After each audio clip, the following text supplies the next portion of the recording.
Hi everybody, welcome to your class, and hope it's going to be a productive time for you. And we've got a lot of questions about that I really want to help you guys on some of the more difficult aspects of counseling. You know, we're supposed to be healers, right? And to heal presupposes a wound. And these are some of the wounds that are very difficult, but you can do a lot of good to help people with them. Here's the question I want to talk about with us today, is to share with the students, you guys, some guiding principles for dealing with a client who's dealing with a sexual abuse trauma, There's all kinds of trauma, right? And that means a shock to the system that affects functioning. And there's all kinds of abuse. There's emotional, there's spiritual, there's physical, there's gaslighting, and then there's sexual. And sexual abuse is it's one of those things it makes it so difficult because sexuality kind of speaks to the core part of us. It's just so much about vulnerability. You know, Adam and Eve being naked and unashamed, that part of us that just wants to be connected and protective at the same time. And yet, when sexual abuse happens, it's like that part of the person that just wanted to be vulnerable can no longer be. And it's a very, very, very damaging thing. Fortunately, there's a lot of things you can do about it to help. I just want to give you some of the things that I've learned that the research talks about. First off, while you're treating the trauma, you want to also let the underlying aspects that are about the character help to guide your treatment program. Look at it this way.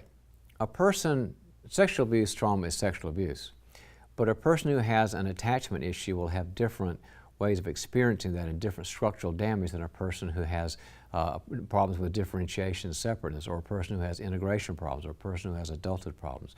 So always make sure you're taking that into consideration. A person who has attachment issues, they may not manifest how tough it was because they might be detached anyway, and they sort of like bury it, and then it comes out later how deeply they were hurt. That's why you had to know about the attachment problem. Or the person who has a differentiation issue, they may kind of overlook it because they might take responsibility for it because things are all my fault if I don't have good differentiation. So make sure you understand this. Another thing about that is not only those four areas of the characterological stuff that you guys are studying, but also the very structure of the ego strength. You know, in the tree, how strong and that path to growth tree, a trunk is very important. If a person has very healthy character, sexual abuse is going to be damaging and they're going to need help, but not at the level of someone who doesn't have very strong character. For example, look at it like you've got a tree in your front yard, and it's kind of a medium-sized tree, but it didn't get good soil, and so it's got, you know, it's kind of puny and it's got disease. Well, if lightning hits that tree, it's going to be devastating to that tree. But if you've got a strong tree that's got great nutrients and you've taken care of it and it's protected and it's got great root system, if lightning hits that tree, it's going to be damaging, but it won't be nearly as damaging as the tree that's kind of sick. In the same way, look at trauma that way. Trauma is the lightning bolt.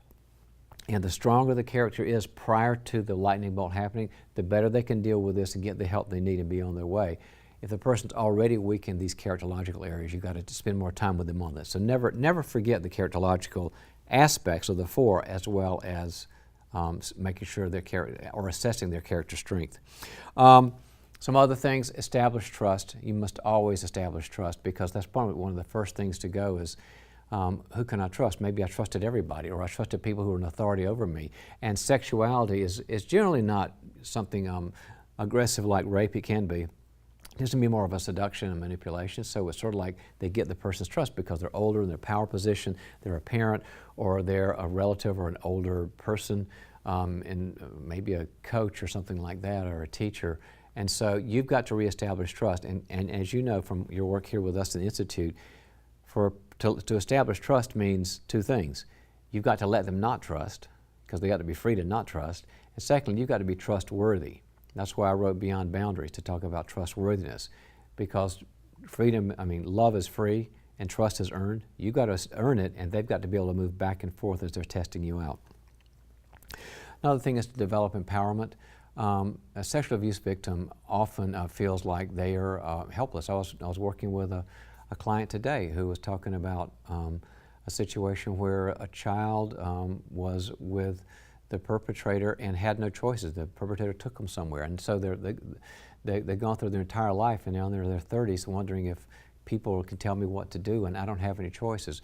You're the one that helps them with, you do have choices and you can take care of yourself and you strengthen the empowerment. That goes a long way to healing that aspect. And also, really important, you've got to clarify the difference between self-blame versus other blame. In other words, so often because sexual abuse tends to be so manipulative, the person feels like, well, I caused this, or I was putting out signals, however crazy that sounds. And then whether they're putting out signals or not is irrelevant. They got abused, right? But they'll tend to say, I did something wrong, I dressed wrong, or I gave out, I said the wrong things. And you've got to help them to see nothing ever justifies those activities. So watch out and help them with the self-blame versus other blame. Help them to put it where it belongs. The Bible has a lot to say about protesting things that are going on in our life and saying that they're wrong. And you've got to help them do that because many times they'll internalize it and make it them. Those are some of the very important things. But like I said earlier, you can do a lot of good to someone who's had this. They need it, they deserve it, and you can be a healing agent Jesus put skin on and do a lot of good for them. All right, have a good class.